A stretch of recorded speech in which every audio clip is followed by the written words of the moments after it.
He couldn't believe his eyes. On a casual date, millionaire stunned as ex-wife is found lying on the bed. Hi, my beautiful family. Welcome back to Mr. Peter's Stories. Dear Heavenly Father, we gather with grateful hearts, thanking you for the love and unity that bind us. Please guide us to support one another through life's challenges and to celebrate each other's joys. May our stories inspire and uplift, reflecting your grace in our lives. In Jesus' name we pray. Amen. We are overjoyed to share that Binta is feeling well and extends her heartfelt thanks for each of your prayers. Reflecting on our last story, did it resonate with you? What emotions did it stir within? We are excited to announce that our next story will explore the journey of military personnel in long-distance relationships. Does this theme speak to your experiences or curiosities? We invite you to share your thoughts and let us know if this resonates with you. Your feedback is invaluable to us, and we strive to create content that brings you satisfaction and meaning. Are there particular themes or stories you wish to explore with us? Let's proceed together with one of the best stories of your life. The late September evening wrapped Manhattan in a gentle amber glow as Stephen Smith's Mercedes purred to a stop outside Maria. Through the windshield, he watched the city's elite filter through the restaurant's elegant doors, each person a carefully curated image of success. 3 years ago, he would have been among them without a second thought, Paisley on his arm, both of them playing their roles in New York's high society theater.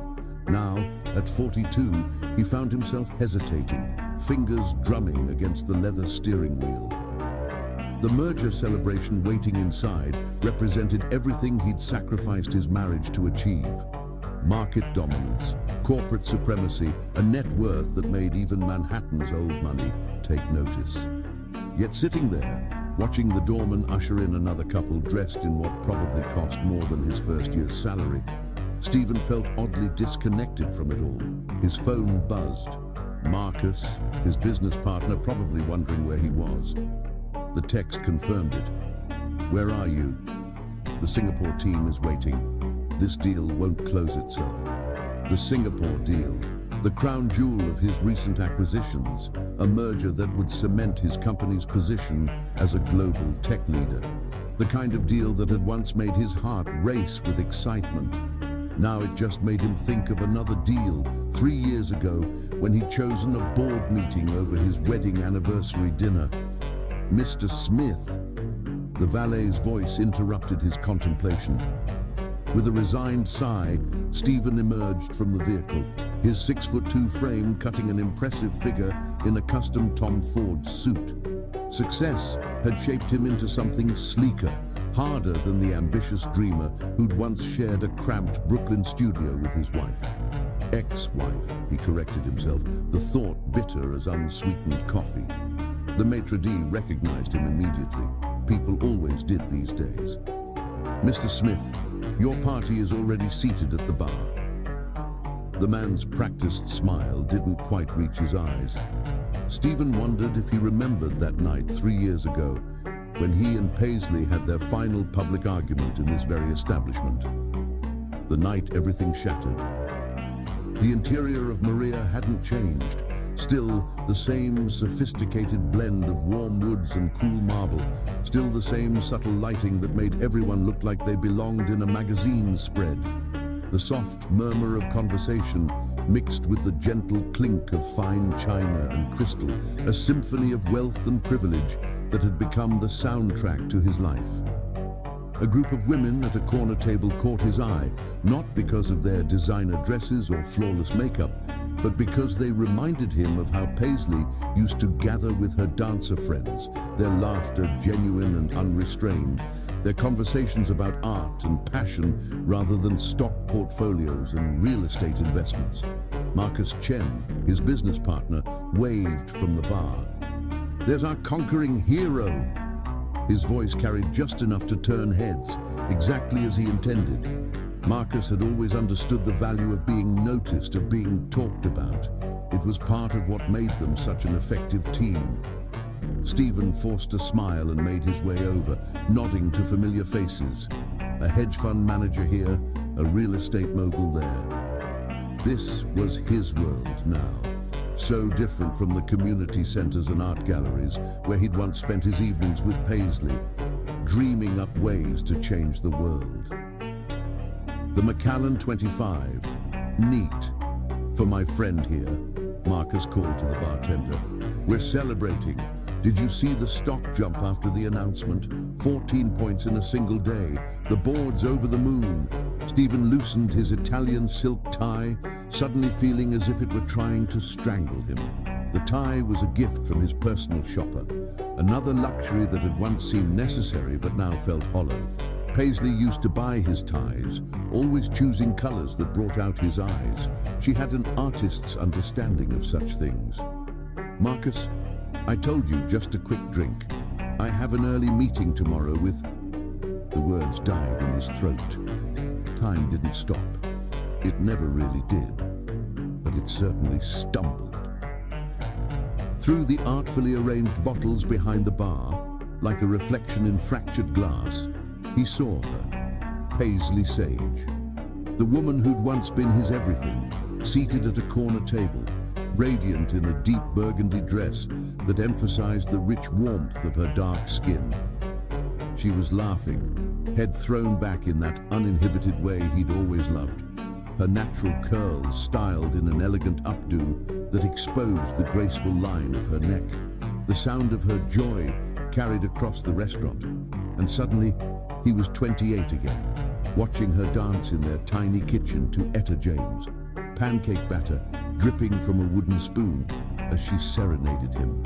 Memory crashed over him like a wave. Paisley in their first apartment, teaching him to waltz, insisting that every businessman should know how to move with grace. Her patience as he stumbled through the steps, her delighted laugh when he finally got it right.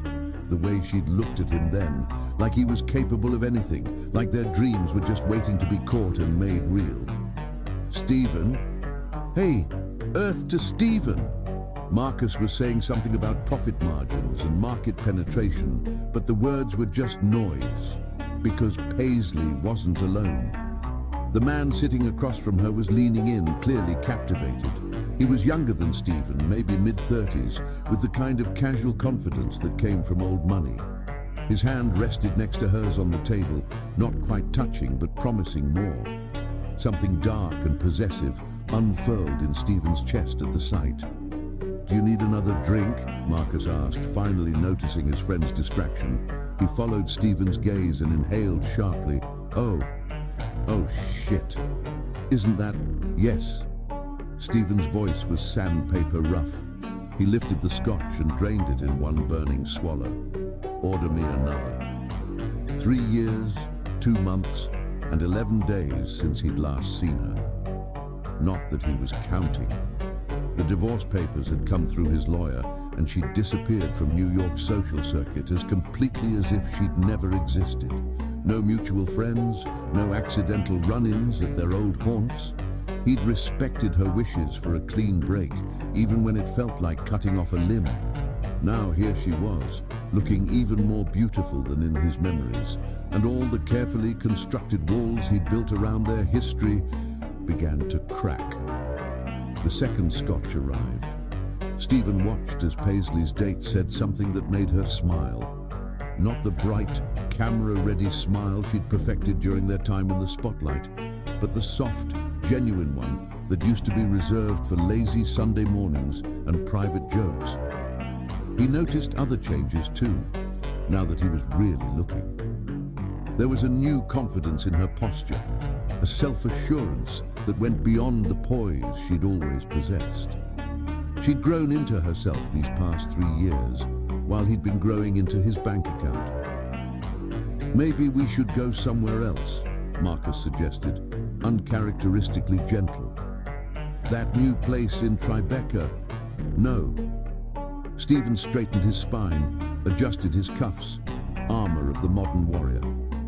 "This is fine. Tell me more about the projections for Q4. But even as he pretended to listen to Marcus's enthusiastic analysis, his awareness remained fixed on that corner table like a compass pointing north. He noticed every detail, how she tucked a stray curl behind her ear, the way her fingers traced the stem of her wine glass, the slight tilt of her head that meant she was being politely interested rather than genuinely engaged. The man excused himself to the restroom, and Paisley finally allowed her gaze to drift around the restaurant. For a fraction of a second, their eyes met. The world tilted on its axis. He saw the recognition flash across her face, followed by something else. Pain, regret, anger. It disappeared too quickly to name, replaced by the polite mask she'd perfected during their years together. She inclined her head slightly, the barest acknowledgement of his existence, before turning her attention to her phone. Stephen's chest ached with all the words they'd never said, all the apologies and accusations that had festered in the silence of their separation. The restaurant suddenly felt too small, too warm, too full of memories of who they'd been and everything they'd lost. "I need some air," he muttered to Marcus, pushing away from the bar. He headed toward the restrooms, knowing he'd have to pass her table, knowing this was both the worst and only possible choice. The soft notes of her perfume, still the same after all these years, reached him first. Then he was alongside her table, close enough to see the slight tremor in her hands as she set down her phone. Their eyes met again, and this time neither looked away. For a moment, they were stripped of all their carefully constructed defenses. Not the successful business mogul and the renowned dance instructor, but simply Stephen and Paisley, two people who had once known every secret corner of each other's hearts. Then her date was returning, and Stephen forced himself to keep walking, even as every cell in his body screamed to stay, to speak, to try one more time to understand where it had all gone wrong. He made it to the corridor leading to the restrooms before her voice stopped him. Still the same voice that had once whispered dreams in the dark, that had challenged him to be better, that had finally told him goodbye. "Of all the restaurants in New York," Paisley said, and her words were winter frost. Behind them, the gentle hum of Millionaire'S dining room continued, unaware that for two people, the world had just shifted on its foundations. The real story was about to begin. Chapter 2. Old Wounds. The corridor leading to Maria's restrooms had always been too narrow, its elegant wallpaper and soft lighting creating an intimacy that felt almost claustrophobic now. Stephen stood frozen, Paisley's words hanging in the air between them like smoke. The subtle lighting cast half her face in shadow, but he could still read every micro-expression, a skill learned over 8 years of marriage and 3 years of regret. "Of all the restaurants in New York," Paisley repeated, her voice carrying that precise tone of controlled disdain she'd mastered during their last year together. Her burgundy dress caught the light as she shifted, and Stephen was struck by how it matched the color she'd worn on their first anniversary, the anniversary he'd actually attended before board meetings and international deals had started taking precedence. The memory hit him with unexpected force. Paisley in that other burgundy dress, teaching him to salsa in their apartment before dinner. "Dancing isn't just about the steps," she'd said, guiding his movements. "It's about trust, about knowing your partner will be there when you reach for them." The irony of those words wasn't lost on him now. "I could say the same thing," he managed, his heart hammering against his ribs with the same intensity it had the first time he'd seen her dance. That had been 12 years ago, at a charity event in Brooklyn. She'd been performing a contemporary piece about love and loss. Oh, the irony. "Still breaking hearts for sport, Paisley." She flinched, barely perceptible, but he caught it. Good. He wanted her to feel something, anything, that matched the storm raging in his chest. The distance between them, barely 3 feet of expensive marble flooring, felt simultaneously too vast and not nearly wide enough. That's rich, coming from the man who chose his empire over his marriage. Her words were precise, carefully chosen weapons. Paisley had always known exactly where to strike to draw blood. She gestured vaguely toward the dining room, where Marcus was probably still talking about the Singapore deal. Tell me, Stephen, how's the view from your penthouse? Still worth everything you sacrificed to get there? The question hit him like a physical blow, forcing him back to that final night in their home. She'd been packing, her movements sharp and angry, while he stood in the doorway pleading with her to be reasonable. The memory of her tears, of the way her hands had shaken as she folded their wedding photos into bubble wrap, still haunted his dreams. "I chose us," he growled, stepping closer. His cologne mingled with her perfume, jasmine and vanilla, still the same after all these years. Every decision, every late night, every deal, it was all for our future. You're the one who couldn't handle the pressure of being a power couple. Paisley's laugh was bitter chocolate, dark and complex.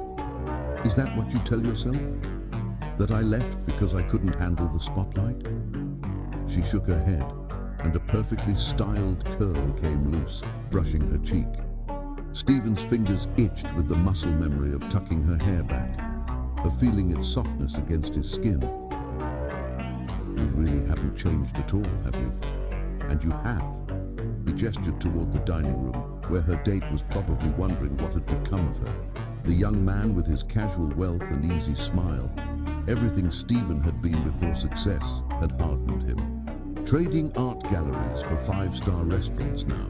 Finally embracing the lifestyle you claim to despise. Don't you dare. Her voice dropped to a dangerous whisper, reminding him of their last fight, how she could cut deeper with a whisper than others could with a shout. Don't you dare act like you know anything about my life. You lost that right when you missed our anniversary dinner to close the Singapore deal. I sent flowers. You sent your assistant to send flowers. The words exploded from her with such force that a passing server nearly dropped his tray. The young man scurried past them, clearly sensing the electric tension in the air. Paisley immediately composed herself, smoothing non-existent wrinkles from her dress. When she spoke again, her voice was steady, but her hands were trembling. You didn't even know they were lilies. I'm allergic to lilies, Stephen. We discussed it when planning our wedding, but you weren't really listening then either, were you? The memory hit him with stunning clarity. Paisley in the florist shop, sunlight streaming through the windows as she explained why they couldn't use her mother's favorite flower in the bouquets. She'd been wearing yellow that day, bright as hope, and he'd been so captivated by her enthusiasm for every detail of their wedding. How had he forgotten? When had he stopped paying attention to these essential details of her?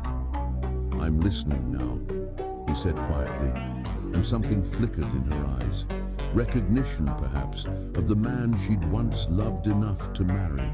The man who used to spend hours watching her choreograph in their living room, who knew every song that made her want to dance, who could read volumes in the way she held her shoulders. It's too late for that, but she didn't move away when he took another step closer. The air between them grew thick with unspoken words and remembered touches. A couple passed by, their laughter jarring against the intensity of the moment. Is it? Stephen could smell her perfume now, the same scent that still clung to the sweater of hers he couldn't bring himself to throw away. It lived in his closet like a ghost, wrapped in tissue paper, holding memories of Sunday mornings and spontaneous slow dances. Because you haven't walked away yet, Pice. The old nickname slipped out before he could stop it. Her eyes widened slightly, and he watched the walls start to come down behind them. For a moment, they weren't successful professionals in their 40s. They were that young couple in Brooklyn again, full of dreams and desire and absolute certainty that their love could conquer anything. Don't, she whispered, but she swayed slightly toward him, muscle memory betraying her resolve. Her eyes dropped to his tie, the blue one she'd given him years ago, claiming it brought out the warmth in his eyes. He wondered if she recognized it, if she remembered buying it from that tiny shop in the village. We're not those people anymore, aren't we? He reached out, slowly enough that she could have moved away, and brushed that errant curl behind her ear. His fingers grazed her skin, and he felt her sharp intake of breath. The contact sent electricity through his veins, awakening every dormant memory of them. Because right now, looking at you, I feel exactly like that guy who fell in love with a dancer who could see straight through his bullshit. You weren't bullshit then, Paisley said softly, and the past tense hung heavy between them. Her eyes met his, full of a sadness that made his chest ache. You were real. Ambitious, yes, but you wanted to change things, to make a difference. We were going to revolutionize arts education, remember? Build programs in underserved communities. Use your business acumen for something meaningful. We can still. Mr. Smith, Marcus's voice carried down the corridor, shattering the moment like crystal on marble. The clients are here. They're asking for you specifically. Stephen didn't turn around, keeping his eyes fixed on Paisley's face, memorizing the play of light and shadow across her features, the way her lashes cast delicate shadows on her cheeks, how her lower lip trembled slightly with suppressed emotion. Give me a minute. They're not the type of people who wait, Stephen. There was warning in Marcus's tone. Another multi-million-dollar deal hanging in the balance. Another choice between business and personal life. The bitter irony of the moment wasn't lost on either of them. Paisley's smile was sad as she stepped back, recreating the careful distance between them. The mask of polite indifference slipped back into place, but not before he caught the flash of old pain in her eyes. Some things never change, do they? Paisley, wait! Your empire needs you, Stephen. She straightened her spine, once again the polished professional he'd glimpsed through the bar's bottles. Her voice carried the weight of 3 years of separation, of countless missed opportunities and broken promises. And my date is probably wondering if I've fallen in. Is it serious? The question escaped before he could stop it, raw with an emotion he hadn't allowed himself to feel since she left. With him? She paused, one hand on the door handle. Something complex passed across her face. Regret, perhaps, or resignation. You know what's funny? That's exactly the kind of thing you never asked about us. How serious I was about my dreams, my work, my needs. She shook her head, and this time the loose curl went unnoticed. Goodbye, Stephen. Try not to send me any lilies. She pushed through the door before he could respond, leaving him alone in the corridor with the ghost of her perfume and the weight of 1,000 things left unsaid. Through the door, he could hear Marcus getting impatient, the clients getting restless, another crucial moment in his carefully constructed life. But all he could think about was the way she'd leaned into his touch, just for a moment, before reality crashed back in. All he could see was the sadness in her eyes when she talked about their old dreams. All he could feel was the growing certainty that he'd let something infinitely precious slip through his fingers while chasing paper victories. Mr. Smith? Marcus again, more insistent now. They're asking about the projected timeline for the merger. Stephen straightened his tie, her tie, adjusted his cuffs, tried to armor himself in the trappings of success that had cost him everything that mattered. I'm coming, he called back, but his voice sounded strange to his own ears. He spared one last glance at the door Paisley had disappeared through, remembering how she'd once told him that every choice was a dance step, leading you either toward or away from your truth. He'd dismissed it as artistic metaphor at the time, too focused on quarterly reports to appreciate her wisdom. Now, standing in the corridor of one of New York's finest restaurants, surrounded by all the trappings of the success he'd sacrificed everything for, Stephen Smith finally understood what she'd meant. And he wondered if, perhaps, it wasn't too late to learn some new steps. Chapter 3. The Truth Beneath. The fire alarm's piercing wail cut through the tension like a knife, startling both diners and staff into confused motion. Stephen's first instinct was to look for Paisley. Some habits, it seemed, never died. Through the growing chaos of evacuating patrons, he caught glimpses of her burgundy dress as she made her way toward the exit.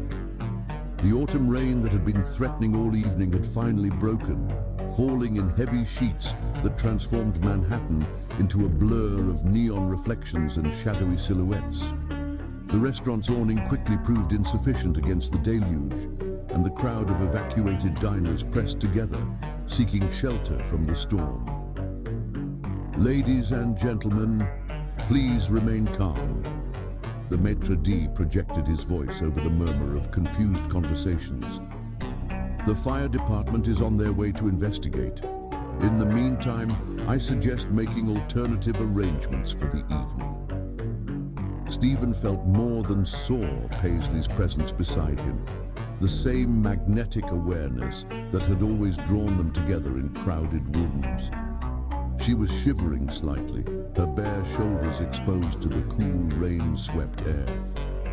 Without thinking, he shrugged off his suit jacket and moved to place it around her shoulders. "Don't," she said, but her protest lacked conviction.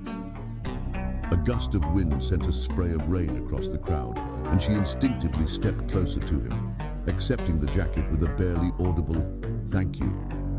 His fingers brushed her shoulders as he settled the jacket around her, and even through the fabric, the contact sent electricity coursing through his veins. Paisley's sharp intake of breath told him she'd felt it too. "Your date seems to have disappeared," Stephen observed, noting the conspicuous absence of her companion. The crowd had thinned as people rushed to waiting cars or ducked into neighboring establishments. "James had an early morning meeting." Her voice was carefully neutral. "He left just before the alarm." She pulled out her phone, frowning at the screen. "And of course, there's not an Uber in sight." Thunder rolled overhead, and the rain intensified. The few remaining guests made a mad dash for the handful of available taxis, leaving Stephen and Paisley practically alone under the awning. The situation felt surreal, like one of those dreams where the world conspires to force you to face the very thing you've been avoiding. "My car's in the garage around the corner," Stephen offered, watching raindrops catch in her eyelashes. "I can drive you home." That's not a good idea. But she was looking at her phone again, scrolling through options that didn't exist. Another crash of thunder, closer this time. The storm was directly overhead now, and the rain was coming down so hard it was bouncing off the pavement. A taxi splashed by, its yellow form distorted by the curtain of water already occupied. Paisley. She looked up at the sound of her name, and for a moment, neither of them breathed. "Let me drive you home." Before she could respond, a firefighter approached them, his reflective gear gleaming in the streetlights. "Sorry, folks, but you'll need to clear the area. We've detected a gas leak in the building." They found themselves being herded away from the relative shelter of the awning, out into the full force of the storm. Paisley cursed softly as her heels slipped on the wet pavement, and Stephen's arm went around her waist automatically, steadying her. She didn't pull away.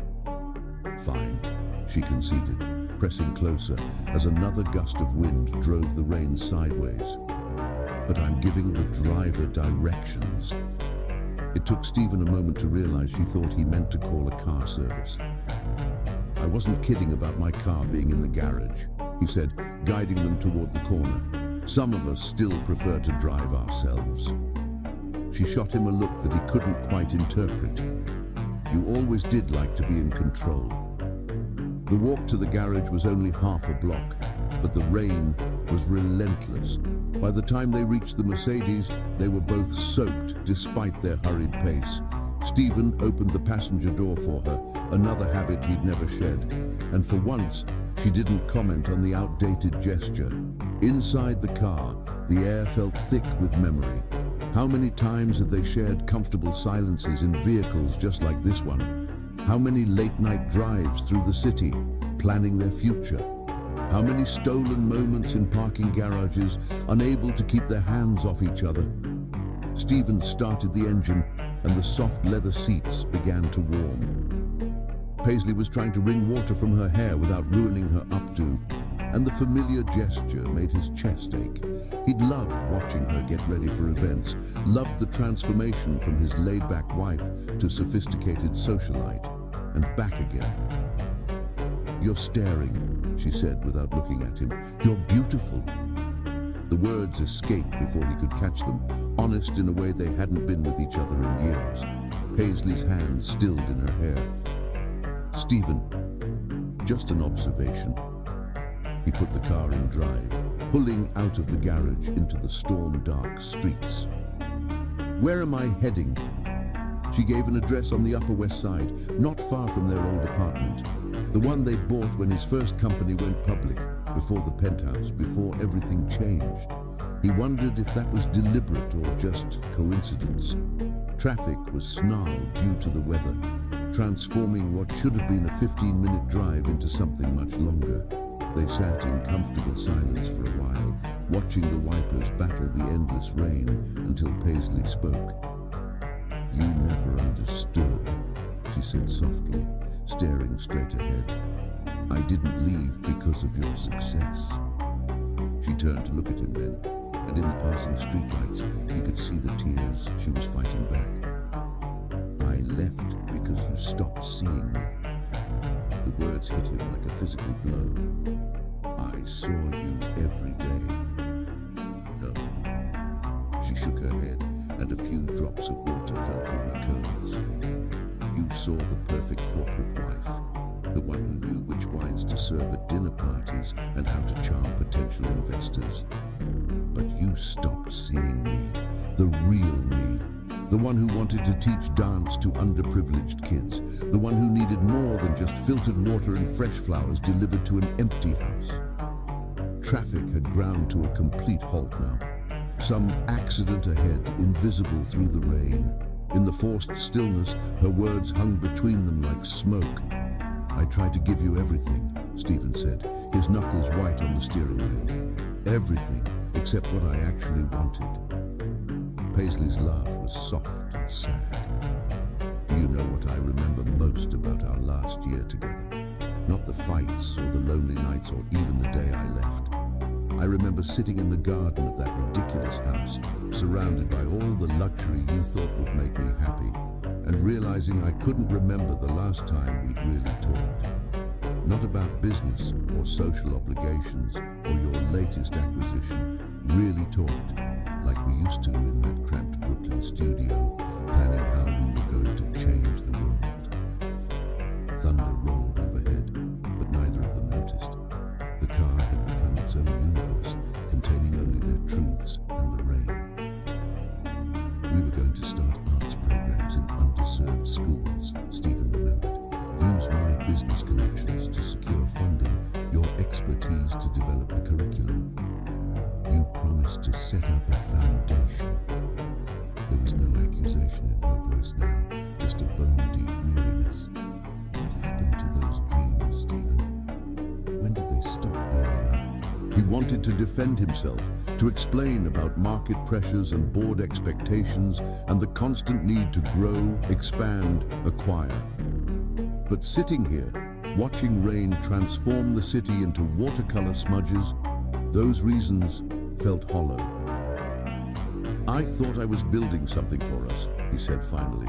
"A legacy, security, everything my parents never had. I never needed security." Paisley turned in her seat to face him fully.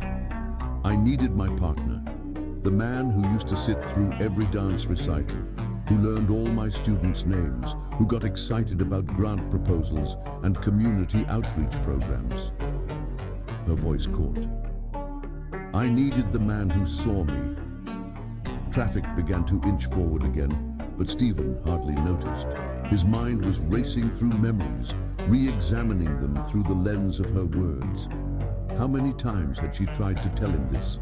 How many conversations had he missed while checking emails or taking calls?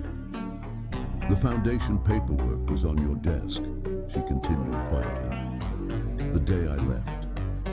3 months of research, proposals, budgets, everything we needed to start making those dreams reality. It was my anniversary gift to you.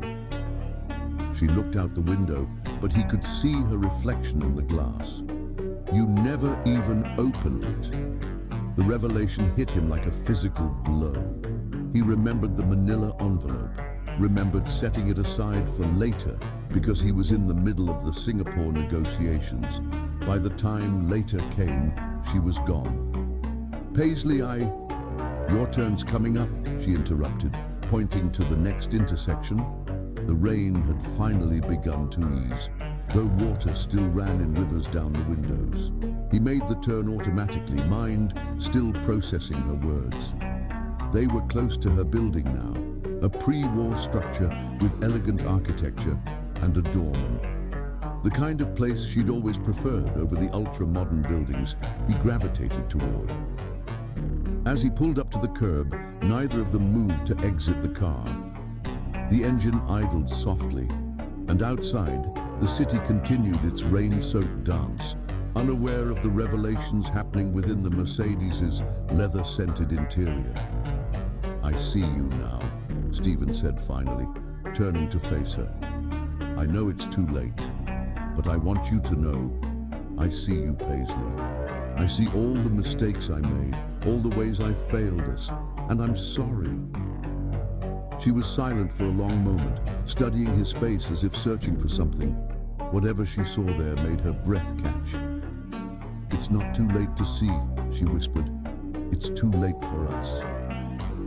But she didn't move to leave, and in the dim light of the car, with rain drumming on the roof and years of unspoken truths finally surfacing, neither of them quite believed her words. Chapter 4. Midnight Confessions. The Plaza Hotel loomed before them, its limestone facade glowing warmly despite the torrential rain.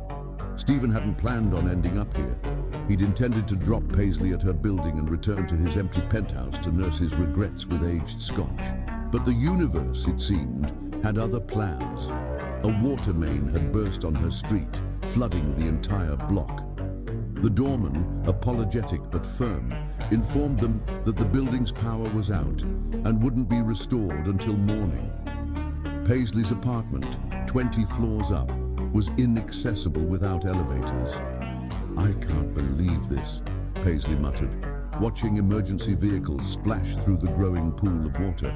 She was still wearing his suit jacket, her arms wrapped tightly around herself as if holding something precious inside. Stephen's phone buzzed, a severe weather alert warning of continued flooding throughout Manhattan. More streets were being closed by the minute.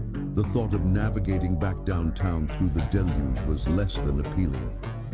The plaza's just around the corner, he said, trying to keep his voice neutral. They'll have rooms available. Paisley's laugh held an edge of hysteria. Of course you'd suggest the plaza. Heaven forbid we stay somewhere merely expensive instead of extravagant. Would you prefer to sleep in the car? She glanced at the leather seats, then at the worsening storm outside. Fine, but separate rooms. The universe, however, wasn't finished with its manipulation of their evening. The plaza's elegant lobby was crowded with other stranded New Yorkers, all seeking refuge from the storm. The clerk's expression was apologetic as she explained that they had exactly one room left.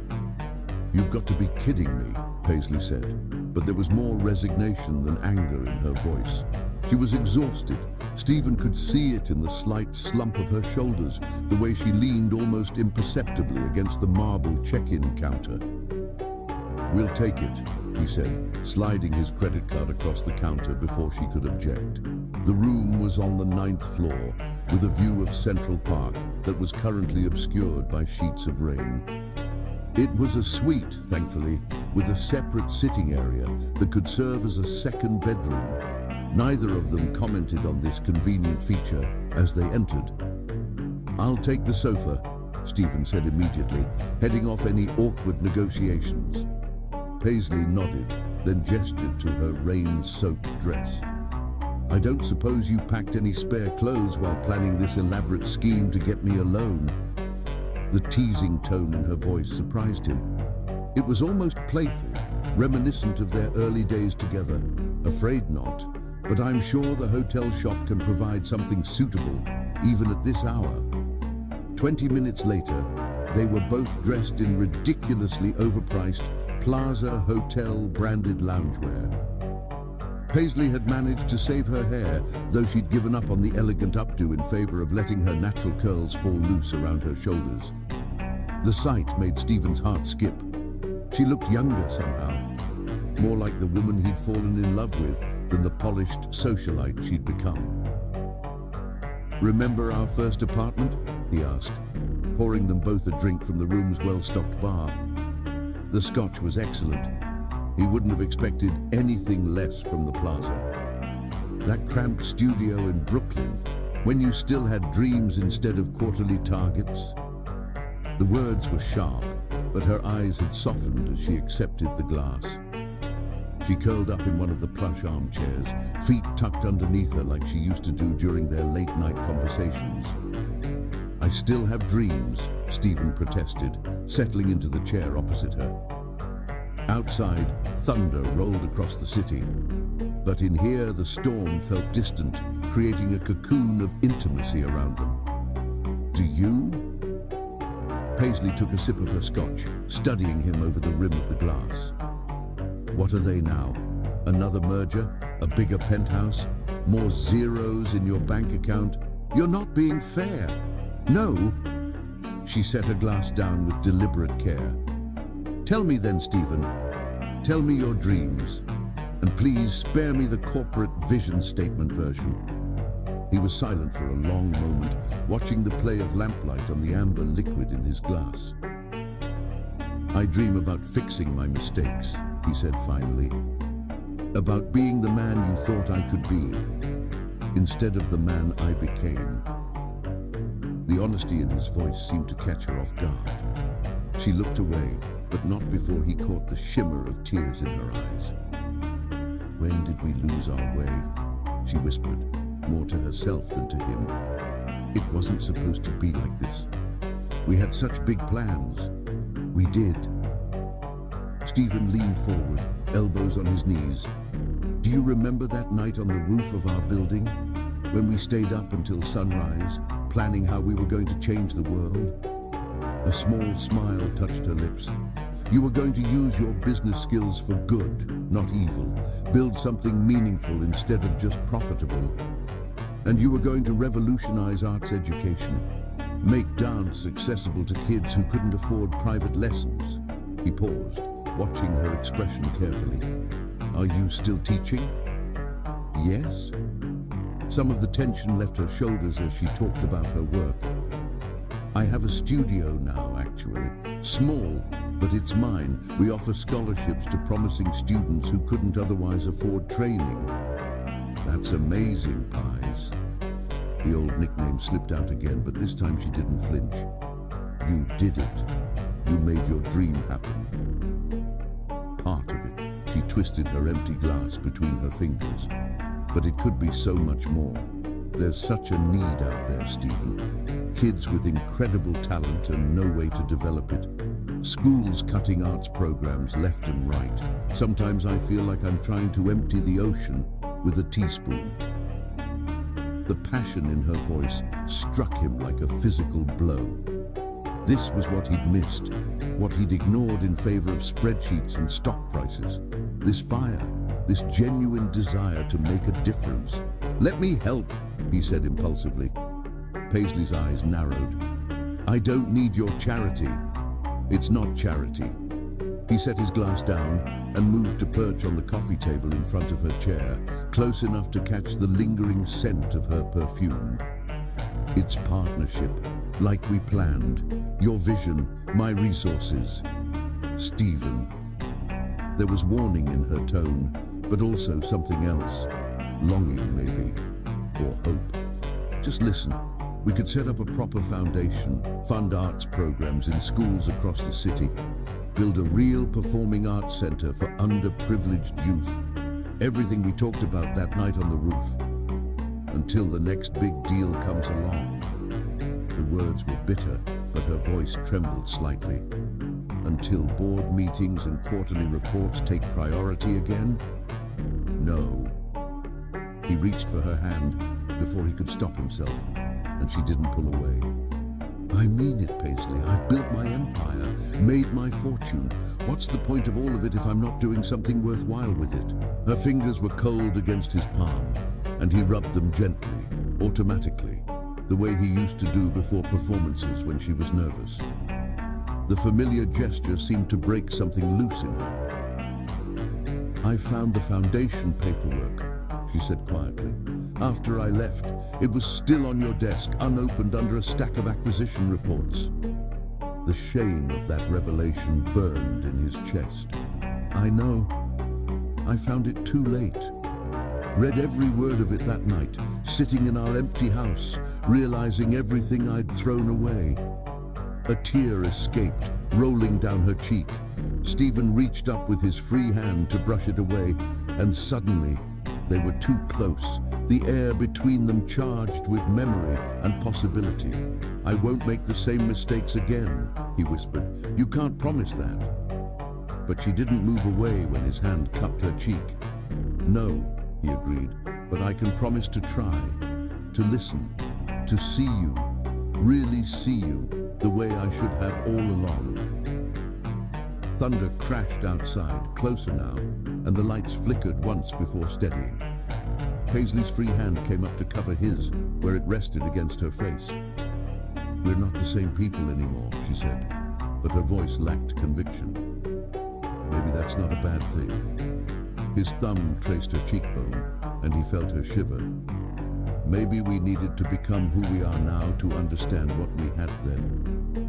Stephen. His name was barely a breath on her lips. Tell me to stop, he murmured, leaning closer. Tell me this isn't what you want, and I'll go sleep on the sofa and never mention this again. Instead of answering, she closed the distance between them, pressing her lips to his with a hunger that matched his own. Years of regret and longing poured into the kiss, transforming it into something almost desperate. His hands tangled in her hair as hers gripped his shoulders, pulling him closer until he was practically in the chair with her. When they finally broke apart, both breathing heavily, the storm outside seemed to mirror the turbulence within. Rain lashed against the windows, and lightning illuminated the tear tracks on Paisley's face. This is a mistake, she whispered, but her fingers were still twisted in his shirt. Probably, he agreed, pressing his forehead against hers. But it feels like the first right thing I've done in 3 years. She laughed softly, the sound caught somewhere between a sob and genuine mirth. We're supposed to be moving on, living separate lives. How's that working out for you? He brushed another kiss against her lips, lighter this time, full of promise rather than desperation. Terribly. She sighed, melting against him. I hate that you still affect me like this. No, you don't. No, she admitted, I don't. Chapter 5. Dawn's revelation morning light filtered through the plaza's elegant curtains, painting the suite in soft golden hues. Stephen stirred slowly to consciousness, his mind still clouded with dreams of jasmine perfume and stolen kisses. For a moment, he could almost believe the last 3 years had been the dream, that he was waking up in their bed, in their home, with his wife beside him. Reality crashed in as his hand found empty sheets, still warm but abandoned. The suite was silent, except for the distant sound of early morning traffic filtering up from the streets below. The storm had passed, leaving behind a pristine autumn morning and an aching void where Paisley had been. He sat up slowly, scanning the room for any trace of her. Her rain-soaked dress from the night before was gone. The hotel-branded loungewear she'd worn was folded neatly on a chair.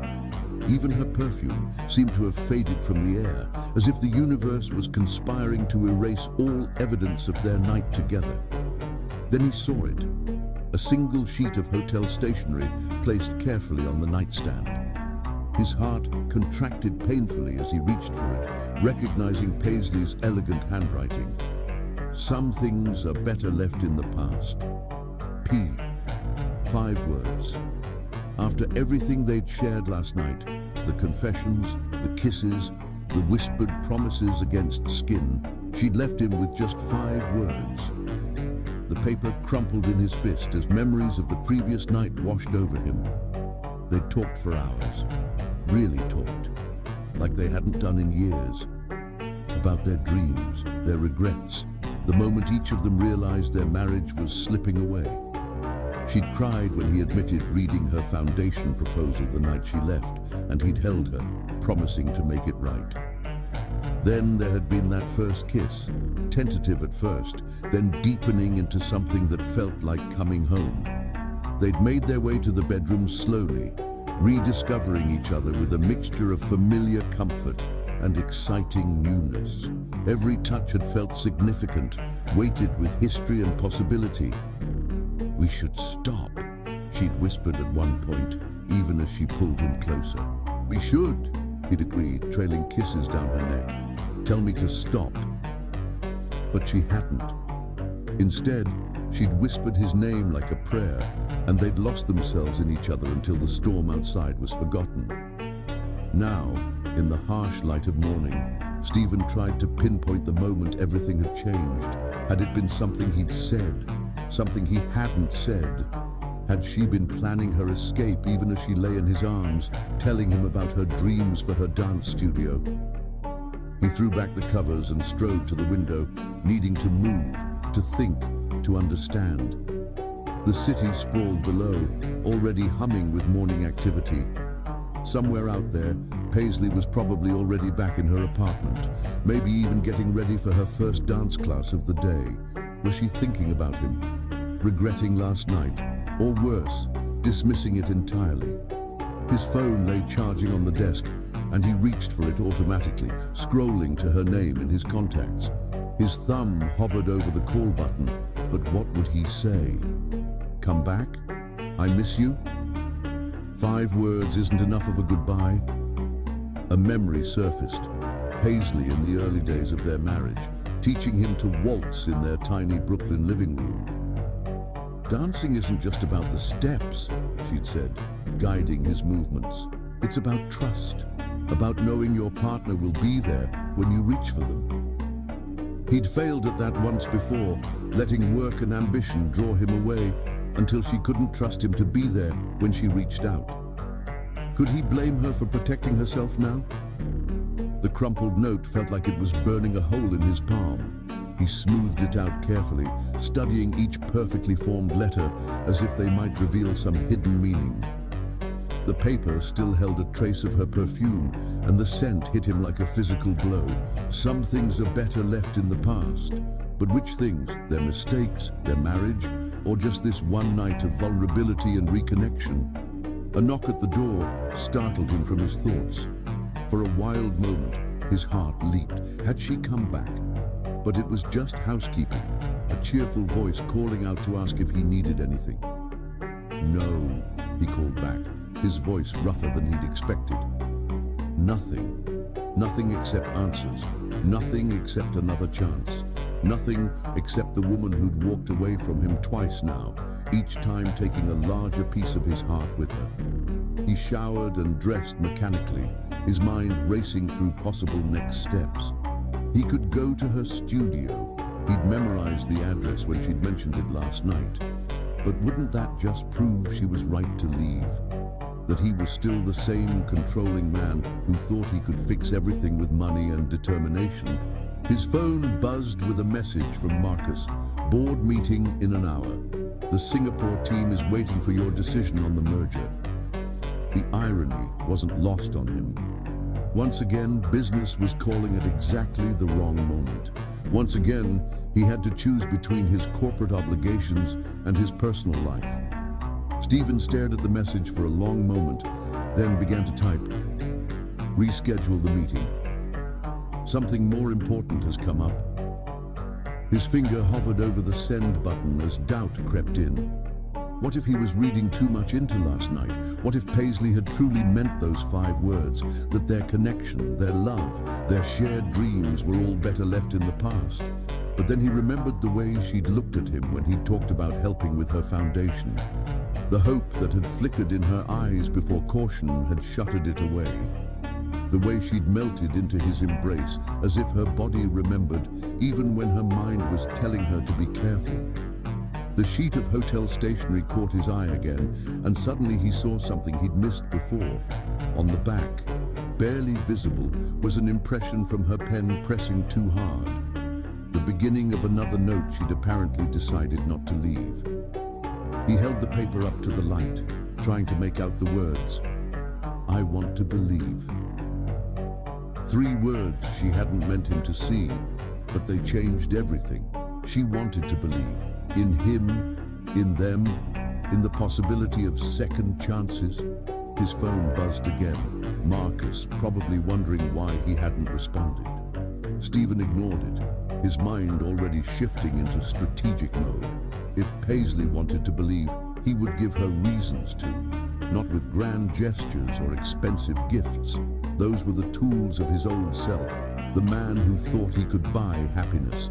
No, this time he would show her with actions, with commitment, with proof that he'd learned from his mistakes.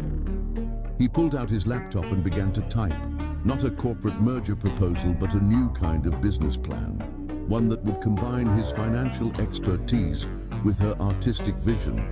A real foundation, structured to support arts education across the city. Everything they'd dreamed about on that rooftop years ago, but better because now he had the resources to make it happen. This wasn't about winning her back, or at least not just about that. It was about becoming the man he should have been all along. The man who could be worthy of her trust again. The sun had fully risen now, bathing the room in bright morning light. Stephen gathered his things, tucking Paisley's note carefully into his wallet. Let her think she'd left things in the past. He was already planning for the future. Chapter 6. The Chase. Stephen threw himself into finding Paisley, not through his usual network of connections or private investigators. Those belonged to the old him, the man who thought money could solve every problem. Instead, he chose to retrace their history, visiting the places that had meant something to them, the moments that had shaped their love story. His first stop was the Dancing Bean, the small coffee shop in Brooklyn where they'd first met. She'd been working there part-time while building her dance career, and he'd been a regular customer, more interested in the barista's smile than the coffee. The shop had changed hands several times since then, but the worn wooden floors still creaked in the same places. "You just missed her," the elderly owner said, after Stephen explained who he was looking for. "She comes in every Tuesday morning, says the coffee reminds her of something she lost." The words hit him like a physical blow. She'd been maintaining a connection to their past all this time, returning to the place where their story began.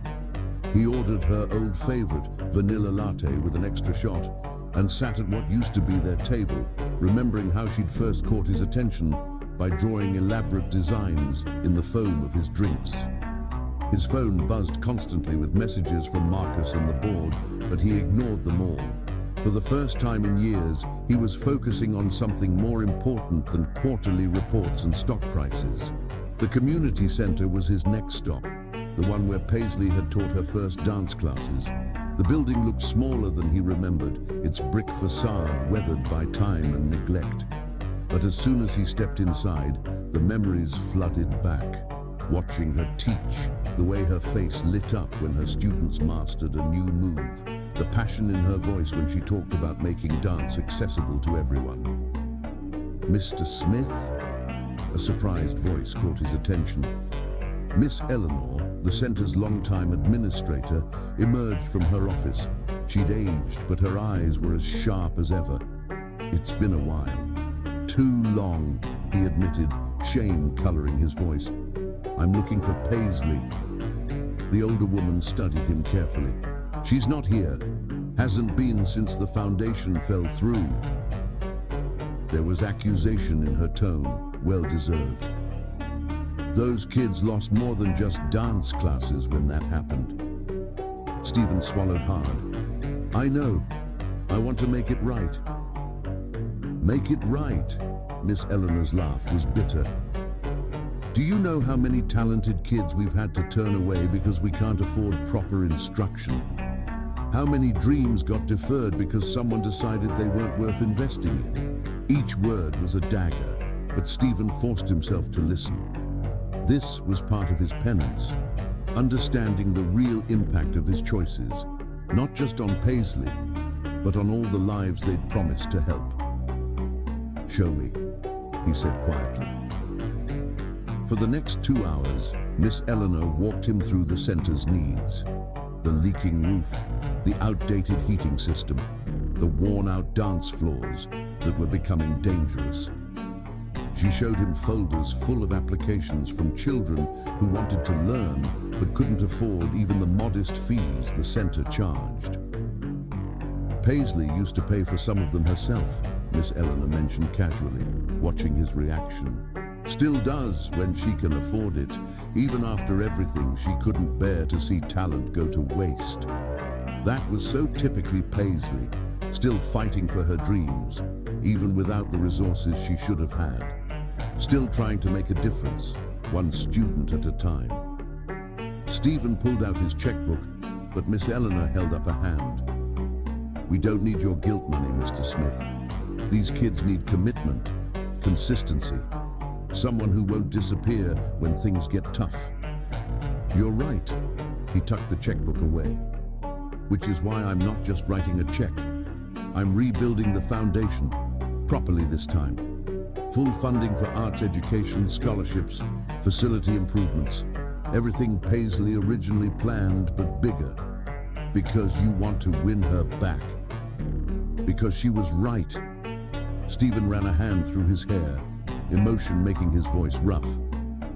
About everything. About what matters.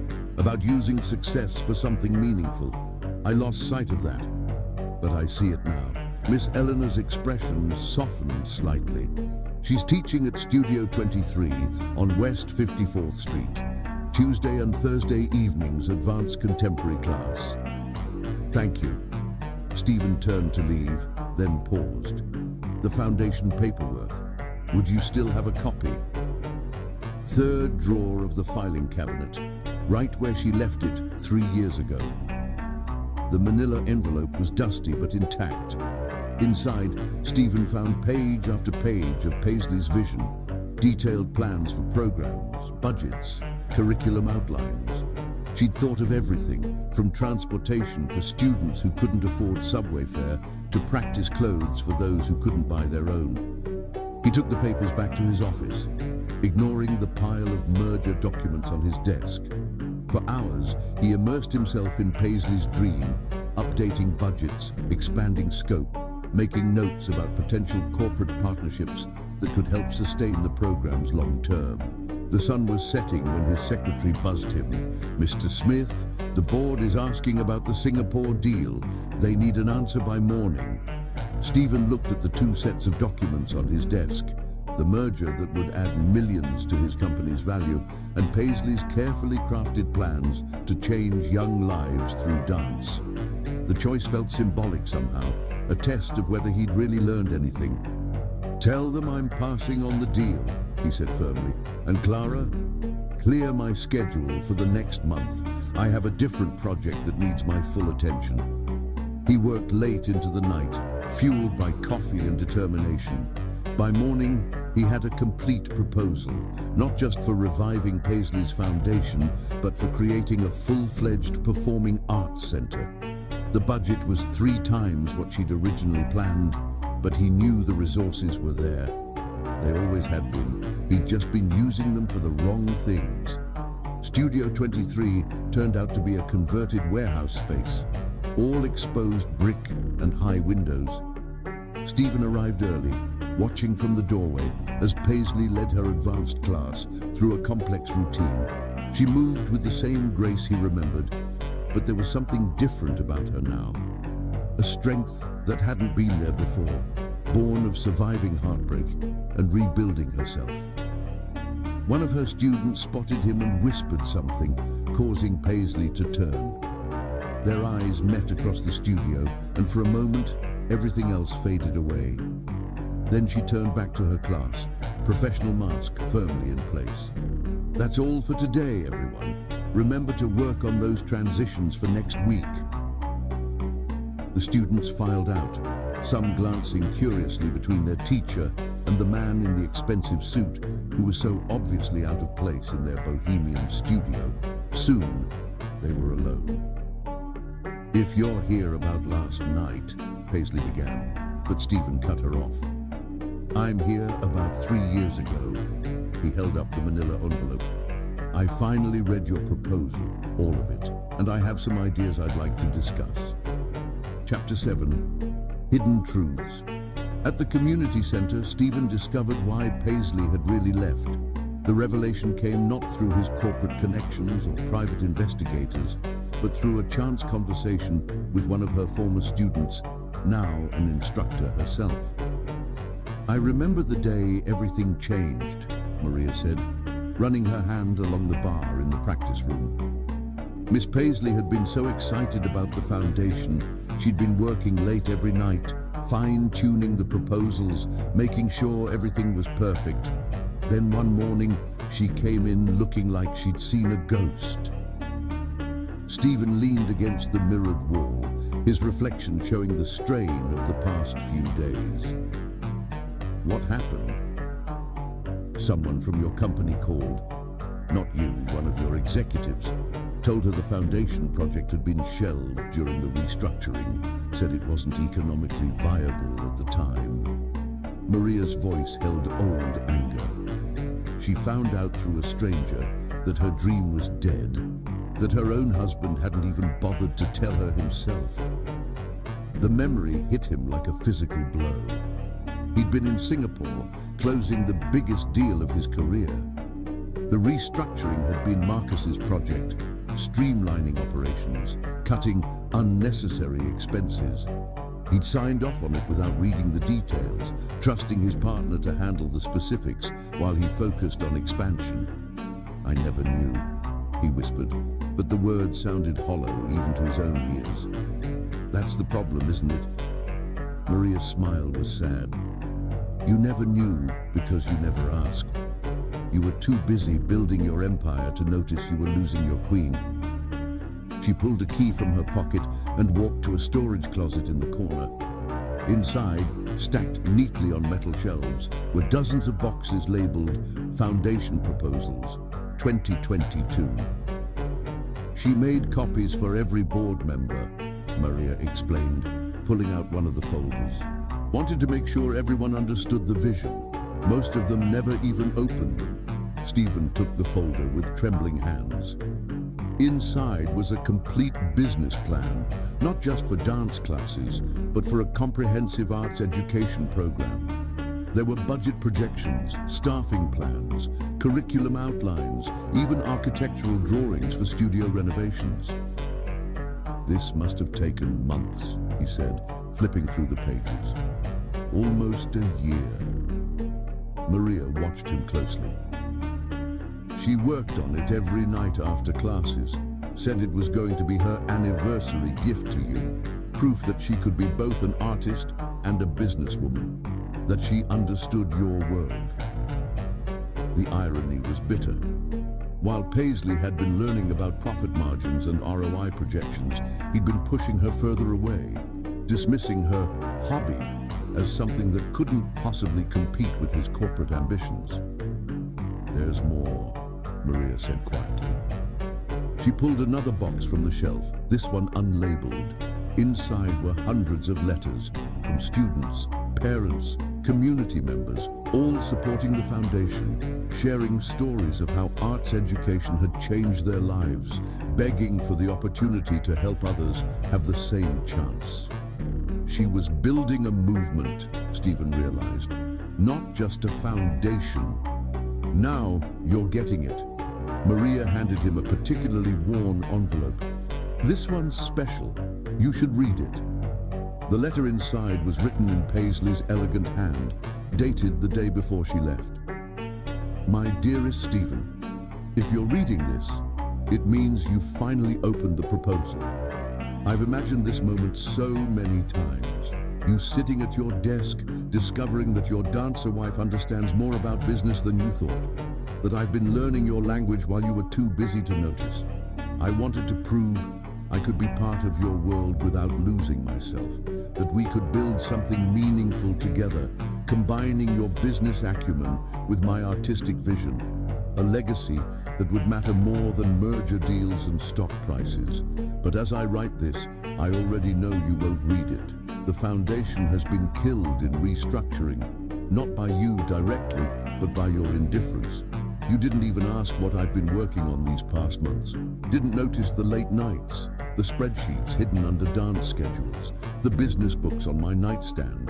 They say the opposite of love isn't hate, it's indifference. And you've become a master of it, my love. So focused on your next acquisition that you've forgotten to acquire knowledge of who I've become.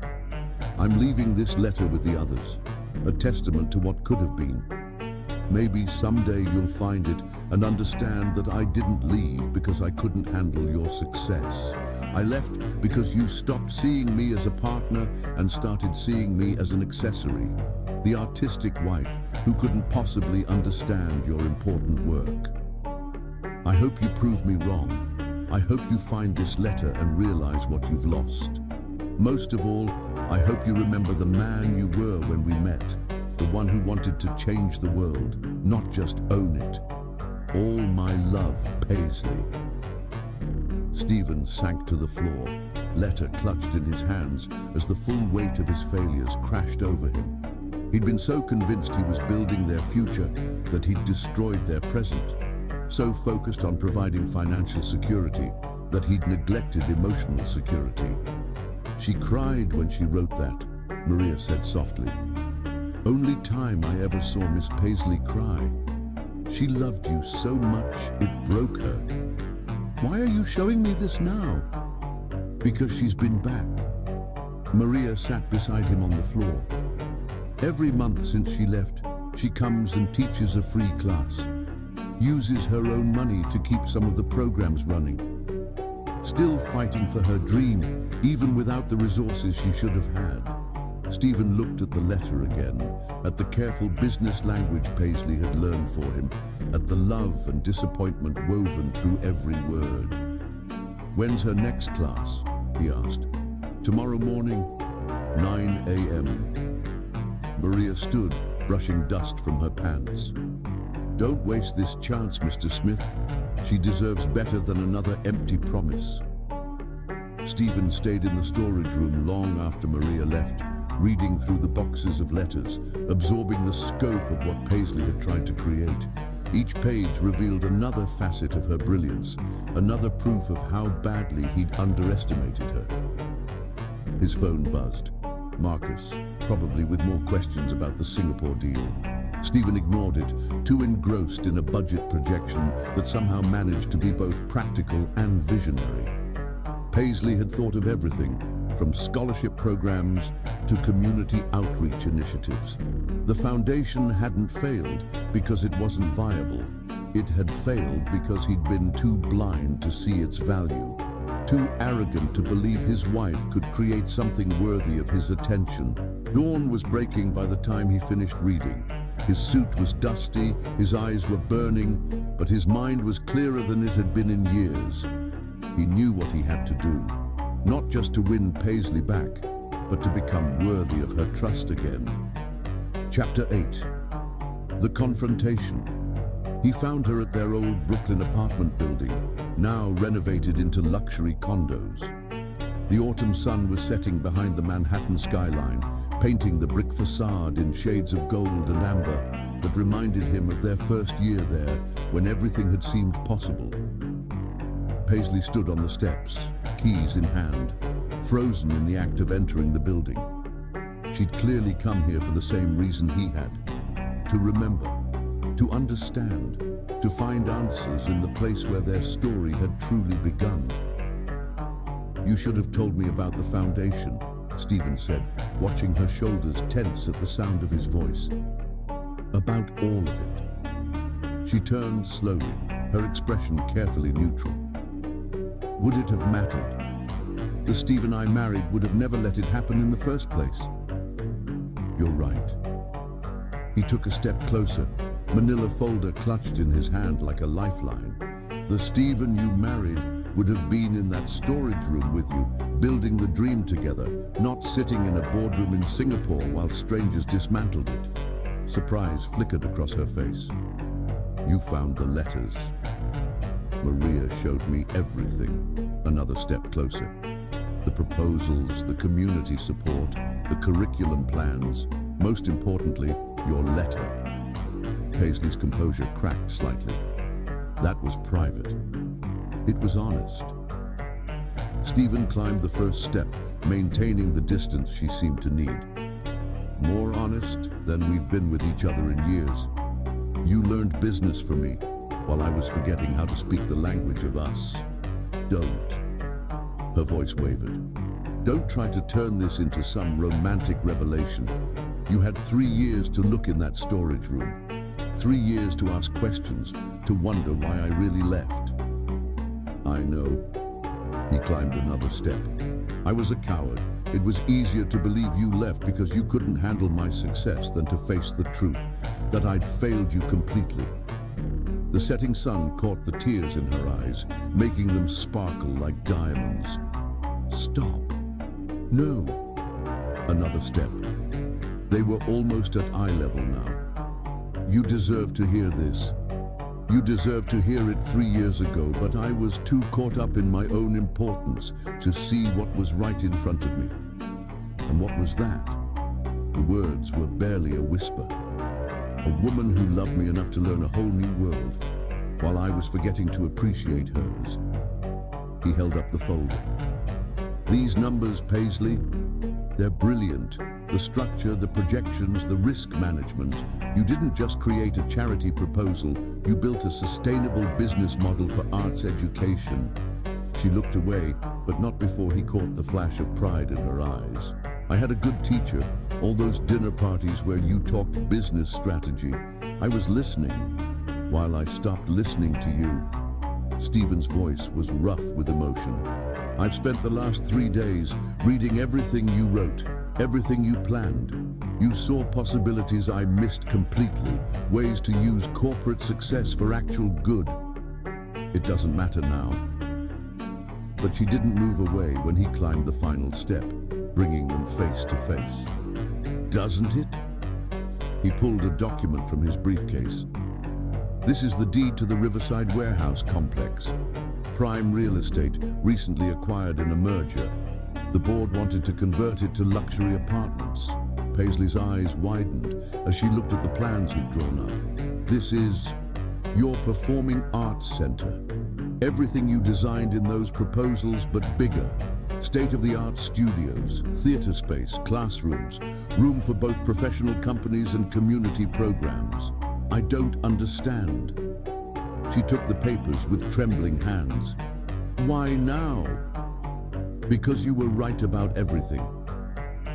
Stephen fought the urge to touch her, to brush away the tear that had escaped down her cheek. About using success for something meaningful. About building a legacy that matters.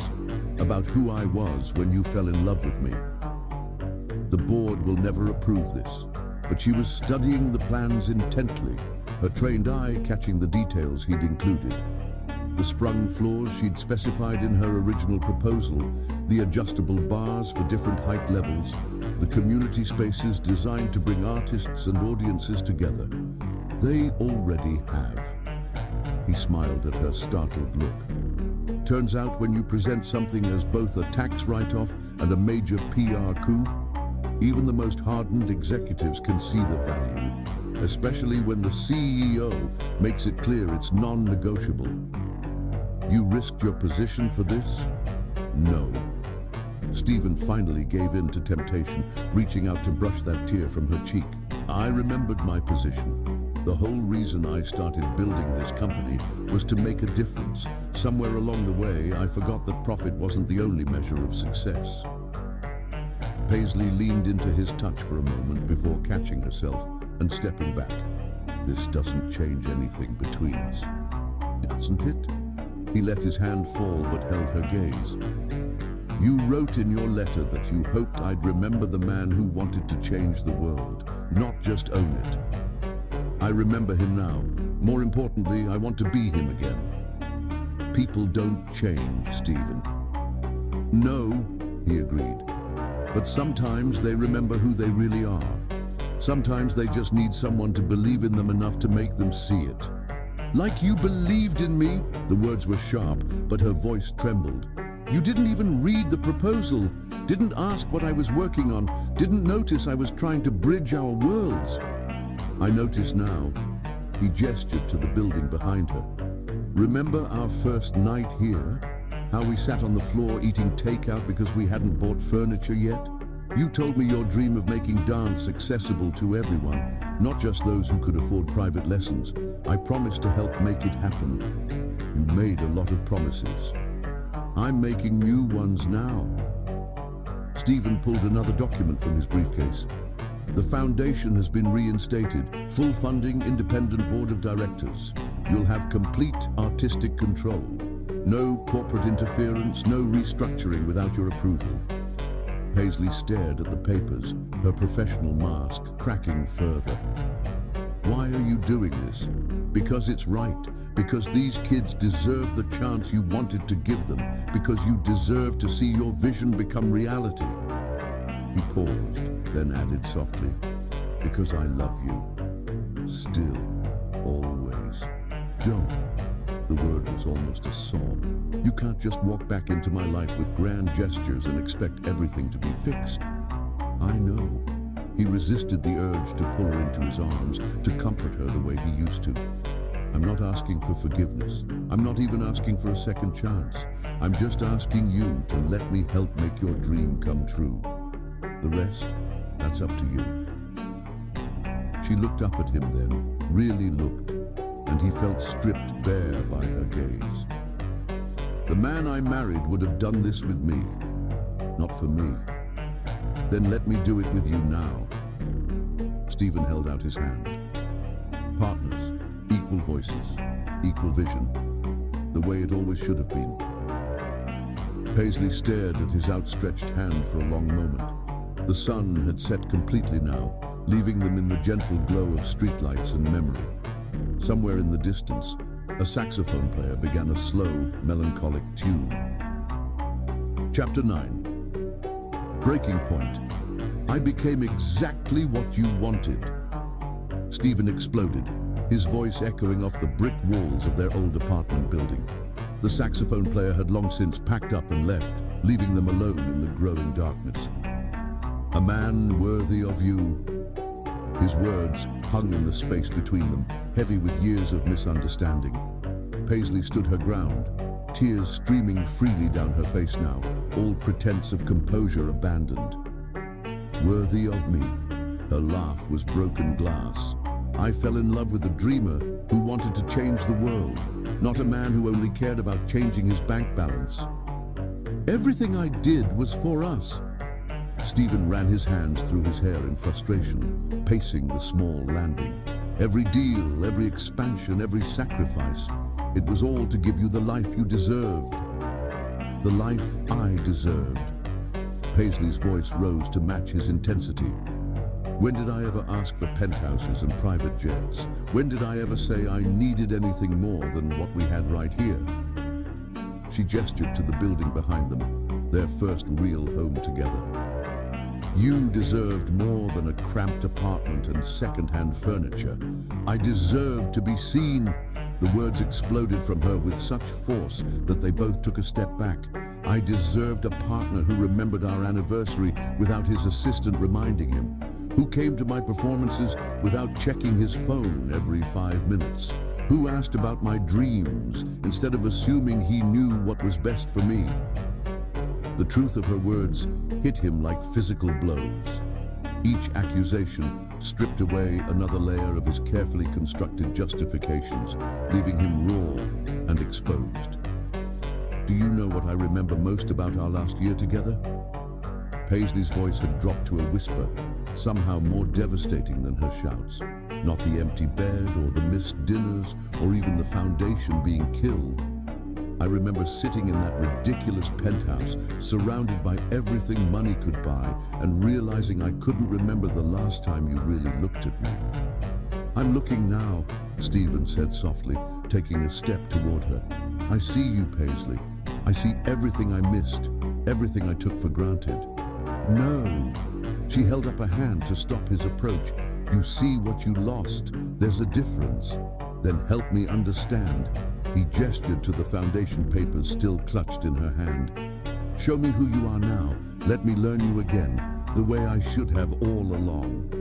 "Why?" The question seemed to catch in her throat. "So you can disappear into another merger the moment things get difficult? So I can watch you choose your empire over our dreams again?" "I gave up the Singapore deal." The words fell between them like stones in still water. "Walked away from the biggest merger in company history because I finally understood what matters." Paisley's eyes widened slightly. "You what?" "The board's probably drafting my resignation as we speak." He laughed, but there was no bitterness in it. "Turns out, when you publicly declare that your company's priorities need to shift from profit margins to community impact, shareholders get nervous." "You're going to lose everything you built." She said it like a fact, not a question. "No." Stephen took another step closer, and this time she didn't back away. "I'm going to build something better, something real, with or without the company's support." "What are you saying?" "I'm saying I've got enough personal wealth to fund the foundation myself, to build the Performing Arts Center, establish the scholarship programs, create everything you dreamed of. It won't be easy. We'll be starting from scratch, fighting uphill against the corporate world I used to rule. But isn't that what we always wanted? To make real change, not just talk about it." "We?" Paisley's voice caught on the word. "There is no we anymore, Stephen. You made sure of that. Then why are you still here?" He gestured to the darkened street around them. "Why did you come to our old building tonight? Why have you been teaching free classes at the community center all these years?" "Because someone had to keep the dream alive." The words seemed to burst from her against her will. "Because those kids deserved better than broken promises and corporate restructuring. Because I couldn't bear to watch another talented dancer give up because they couldn't afford proper training." "And you think I could?" Stephen closed the distance between them, close enough to see the tears clinging to her lashes. "You think I don't hate myself for letting it all fall apart? For betraying not just you, but everything we believed in?" "Stop." But she didn't move away. "You can't fix this with grand gestures and emotional speeches. I'm not trying to fix it." He reached out slowly, giving her time to pull away, and brushed a tear from her cheek. "I'm trying to start over. To be the partner you deserved the first time around. The man who saw you, really saw you, and wanted to change the world by your side. That man disappeared into boardrooms and business class lounges a long time ago." "No." Stephen's hand cupped her face gently. "He just lost his way. But someone very wise once told him that every choice is a dance step, leading you either toward or away from your truth. I'm choosing my steps more carefully now." Paisley's breath hitched, recognition flickering in her eyes. "You remembered that?" "I remember everything." His thumb traced her cheekbone softly. "Every lesson you tried to teach me, every dream you shared, every time you reached for my hand and found me holding a phone instead. I was so focused on becoming worthy of you that I forgot I already was. Back when we were young and broke and full of plans to change the world." "Stephen." His name was barely a whisper on her lips. "I know I don't deserve another chance." His voice was rough with emotion. "I know I broke your trust and shattered our dreams and left you to fight alone for everything we believed in. But I'm here now, really here, asking you to teach me how to dance again, to show me the steps I forgot, to help me remember the rhythm of us. Paisley closed her eyes, a tear escaping down her cheek. I can't go through it again. I can't watch you disappear into that world again. It nearly broke me the first time. Then break me first. The word surprised them both. Strip away every pretense, every corporate mask, every wall I built. Tear it all down until there's nothing left but truth, because I'd rather be broken with you than successful without you. Her eyes flew open, searching his face for any sign of insincerity. What she saw there made her breath catch. You really mean that? With everything I am. Stephen let his hand fall from her face, taking a step back to give her space. I'm not asking you to trust me yet. I'm not even asking you to forgive me. I'm just asking for the chance to prove that I remember how to dance, that I remember what matters. Chapter 10, Redemption. Stephen spent the next month transforming his company's charitable foundation, not just reinstating Paisley's project, but expanding it beyond anything they'd originally imagined. The work consumed him completely, but for the first time in years, he felt truly alive. Each morning began at the community center, working alongside Miss Eleanor to identify immediate needs and long-term goals. He learned every student's name, just as Paisley used to do, and watched them dance with the same raw talent she'd always seen in them. You're different, Miss Eleanor observed one morning, finding him helping to repair the ancient sound system. His Italian suit was gathering dust, but he didn't seem to notice. More like the young man who used to sit in the back of the room, watching Paisley teach with stars in his eyes. I'm remembering who I was, Stephen replied, testing the speakers. Who I'm supposed to be. The transformation of his corporate image was equally dramatic. The press had a field day with headlines like "Tech Mogul Trades Profits for Pirouettes" and "Wall Street Wonder Goes Non-Profit." His board of directors was in constant crisis mode, watching their stock price fluctuate with each new announcement. But Stephen remained steadfast.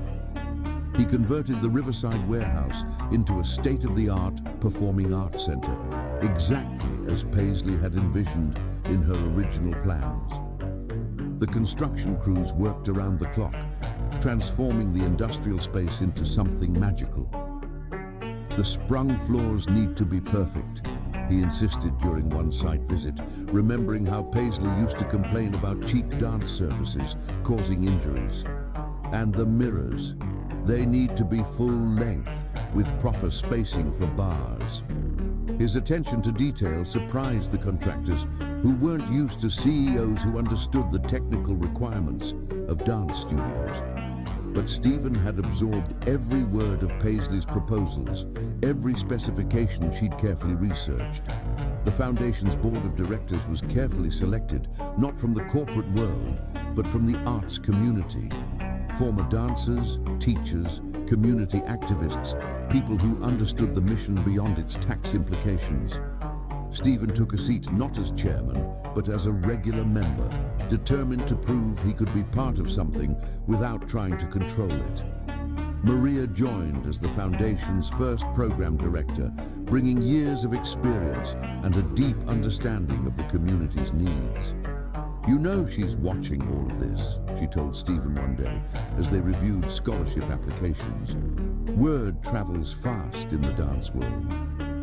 I'm not doing it for show, he replied, studying a particularly moving essay from a young dancer. I'm doing it because it's right, because these kids deserve the chance she always wanted to give them.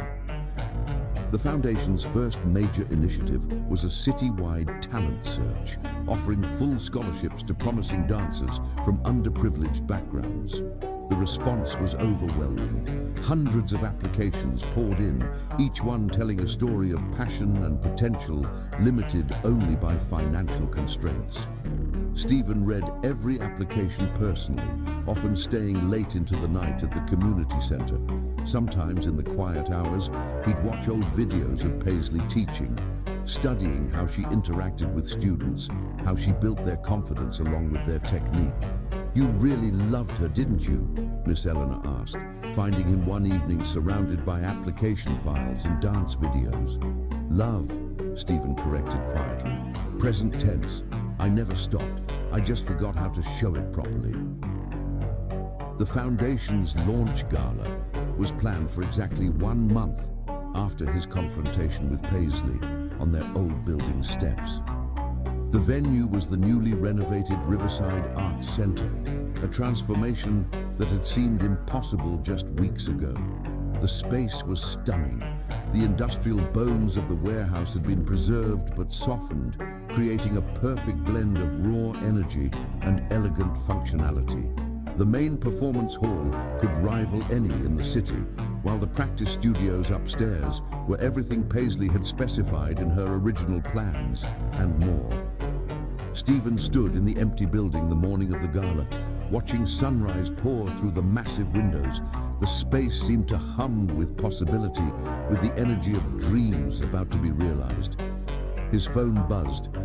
Another message from Marcus about the company's tanking stock price, about shareholders demanding his resignation. Stephen deleted it without reading. Some prices were worth paying. The day passed in a blur of final preparations.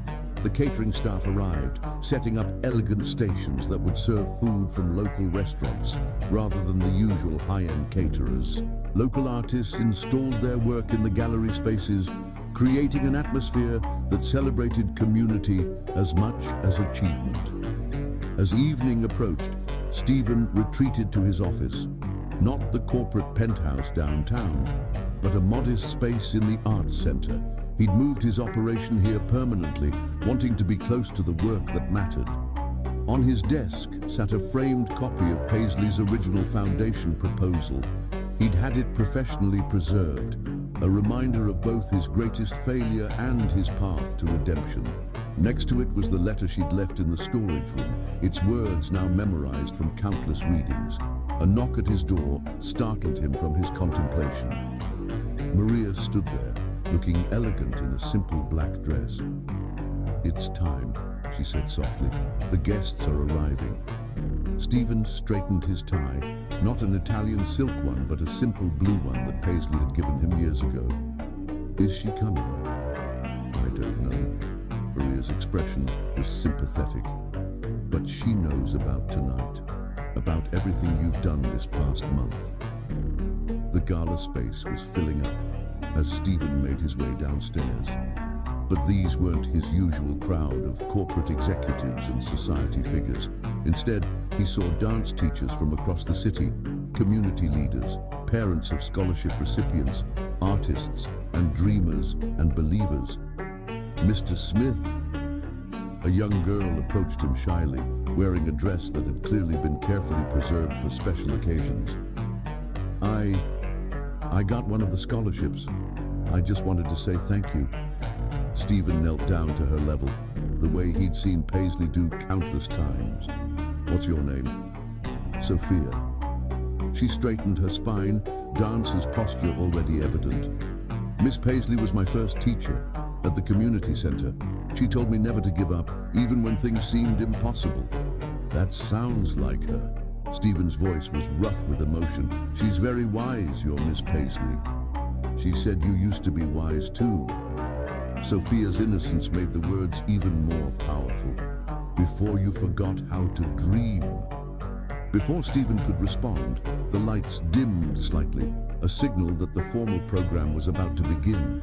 He made his way to the stage, heart pounding with more nervousness than he'd ever felt before any corporate presentation. The spotlight found him as he reached the microphone, but he barely noticed. His eyes were scanning the crowd, looking for one face in particular. Chapter 11.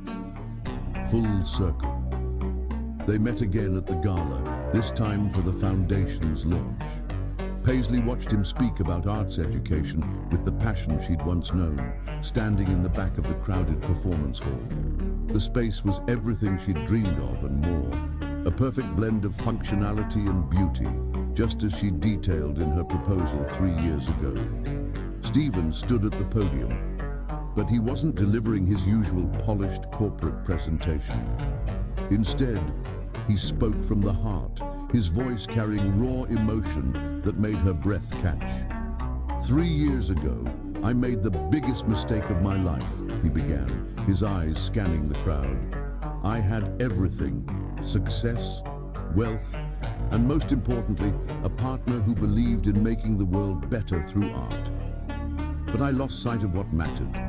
I chose spreadsheets over dreams, acquisitions over passion, and in doing so, I lost not just my wife, but my own sense of purpose. The audience was silent, captivated. Paisley pressed deeper into the shadows, but she couldn't look away from him. He looked different, more like the man she'd fallen in love with than the corporate titan he'd become. This foundation isn't about redemption, Stephen continued. It's about recognition. Recognition that success means nothing if it doesn't create positive change. Recognition that true wealth isn't measured in stock prices, but in the number of lives you touch. Most importantly, recognition that sometimes the wisest person in the room is the one teaching children to dance. His voice caught slightly on the last words, and Paisley felt tears threatening. She remembered countless conversations, trying to make him understand exactly what he was saying now.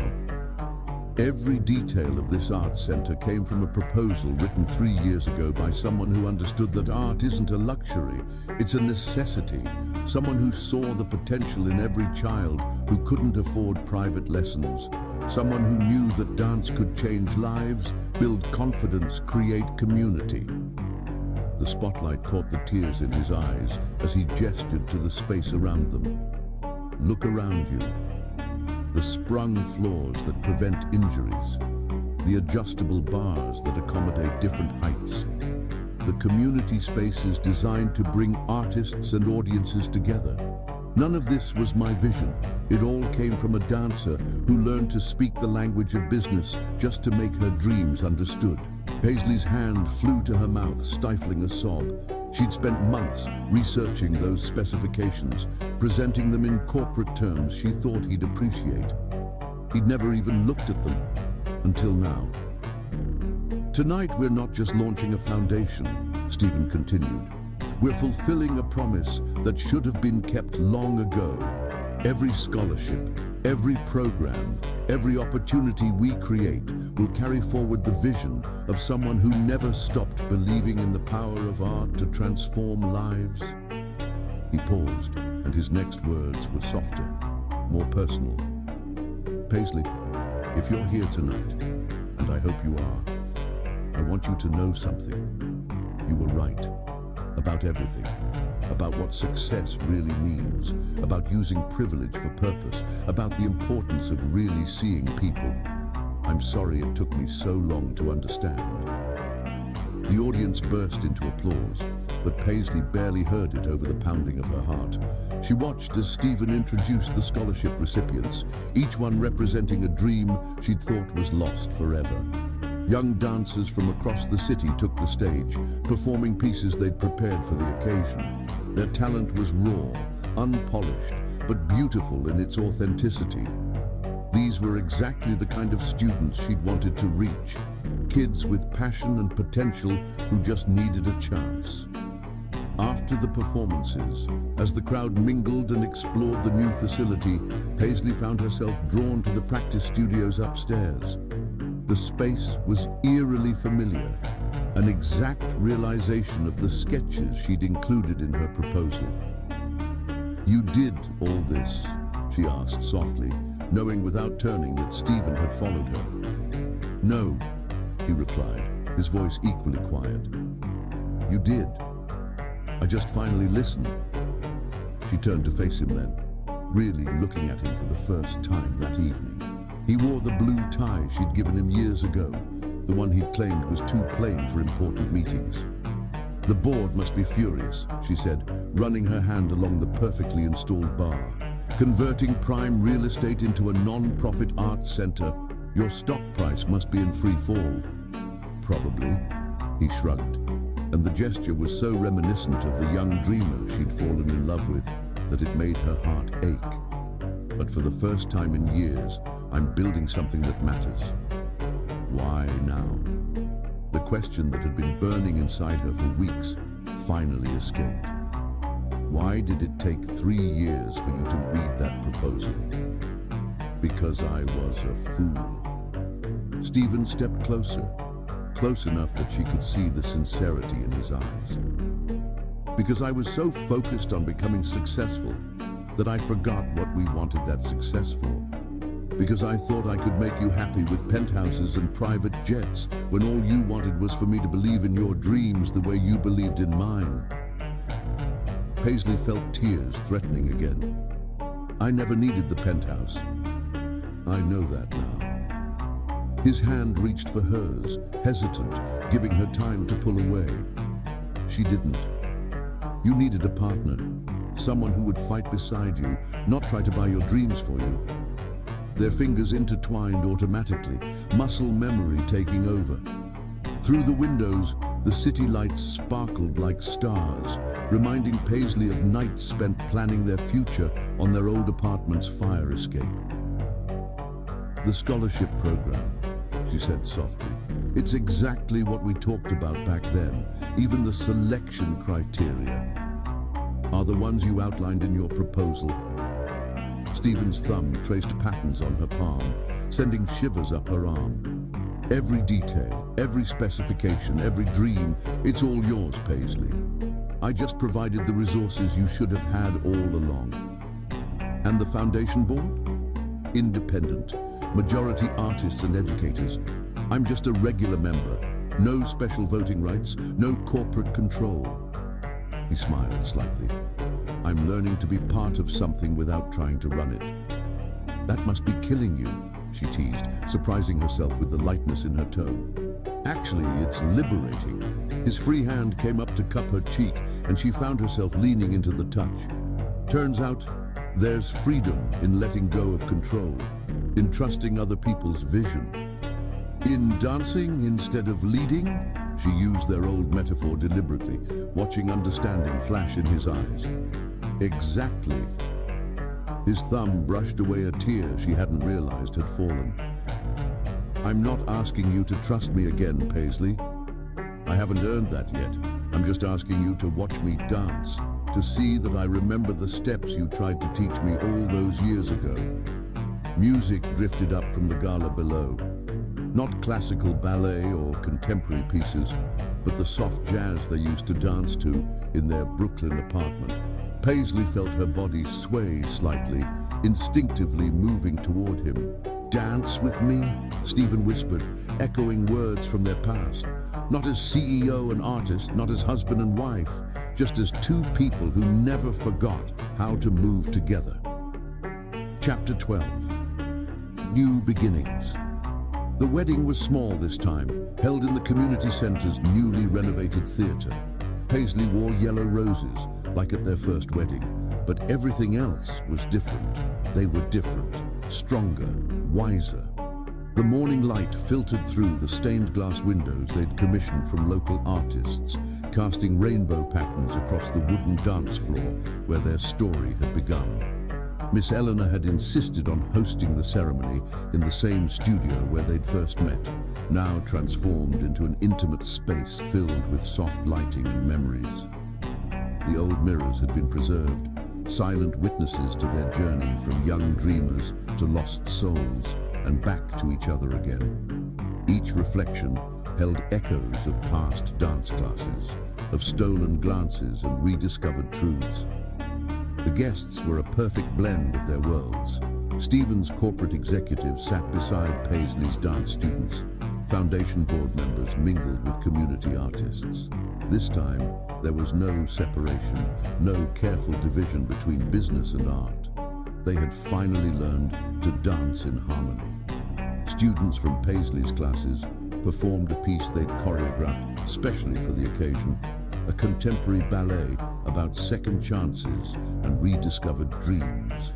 The dancers moved through the space like living poetry, telling the story of love lost and found again. Stephen watched from the front row, tears in his eyes, fully present in a way he'd never been at their first wedding. Each movement spoke to him now, the language of dance no longer foreign, but deeply familiar. When it was time for their vows, they didn't use traditional words. Instead, they spoke from their hearts, their promises echoing off the mirrors that had witnessed their journey. "I promise to see you," Stephen said, his voice rough with emotion. "Not just look, but really see. To notice every dream, every passion, every moment. To be present, not just in body, but in spirit. To remember that success isn't measured in stock prices or market shares, but in the dreams we dare to chase together." "I promise to believe in us," Paisley replied, squeezing his hands. Her eyes sparkled with tears and joy. "To remember that love isn't about grand gestures or perfect moments, but about choosing each other every day. About dancing together, even when the steps get complicated. About trusting that even if we stumble, we'll find our rhythm again." The reception was held in the art center they'd built together, their shared vision finally realized. Young dancers mingled with business executives, artists chatted with investors, and the space hummed with the energy of possibilities. The walls displayed photographs of their journey. The old Brooklyn apartment, the community center's first classes, the foundation's launch, each image telling part of their story. Their first dance wasn't a carefully choreographed waltz like at their first wedding. Instead, they swayed together to the same jazz music that had played in their Brooklyn apartment all those years ago. The song was "At Last" by Etta James, the same one Paisley had been singing when Stephen first realized he was in love with her. As they moved across the floor, Stephen whispered, "I see you, Paisley Sage Smith. I see your strength, your passion, your unwavering belief in the power of art to change lives. I see the woman who never gave up on her dreams, even when I forgot how to dream myself." She smiled, pressing closer. "I see you too, Stephen Smith. I always did. Even when you lost your way, I saw the man who wanted to make a difference. The man who finally remembered that the greatest success stories aren't written in profit margins, but in the lives we touch and the dreams we make possible."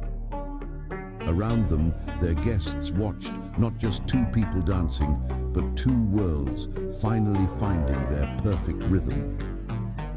The Foundation's first class of scholarship students performed throughout the evening, each dance a testament to the power of believing in possibilities. The Arts Center had become more than just a building. It was a symbol of their renewed commitment to each other and to their shared vision. Every studio, every classroom, every performance space had been designed with both their perspectives in mind. Business acumen married to artistic vision, pragmatism dancing with passion.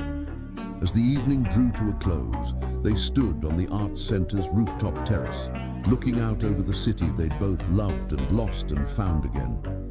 The future stretched before them, not as a carefully plotted business plan, but as an open dance floor, ready for whatever steps they would create together.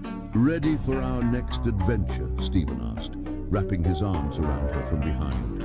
The city lights sparkled like stars, and in the distance, they could hear music drifting up from the streets.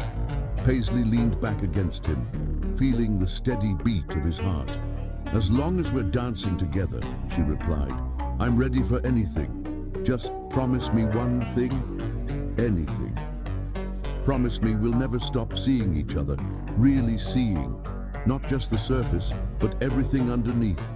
The dreams, the fears, the everyday moments that make up a life together." Stephen turned her in his arms, looking into the eyes that had captured his heart twice now. "I promise, every day, every moment, every step of the dance." And in that moment, under a sky full of stars and possibilities, they began their new beginning. Not perfect, not guaranteed, but real and raw and wonderfully their own. Because sometimes love isn't about getting it right the first time, but about having the courage to try again, to learn new steps, to find your way back to the dance that was always meant to be yours. The greatest lessons in life often come from our deepest wounds. True love isn't about perfect harmony, but about choosing to dance together through every storm. Real success isn't measured in wealth or power, but in the lives we touch and the dreams we nurture. Sometimes we must lose our way completely to find our truest path. And in the end, it's not about how many times we fall, but how many times we rise to dance again. The end, stop. Before you go any further, how will you find me in this huge world of fake channels? You might think they are Mr. Peter, but they are just using Al to clone my voice. Don't be fooled. Subscribe to my official channel and become part of this beautiful family. Let's stay together and keep the real stories alive.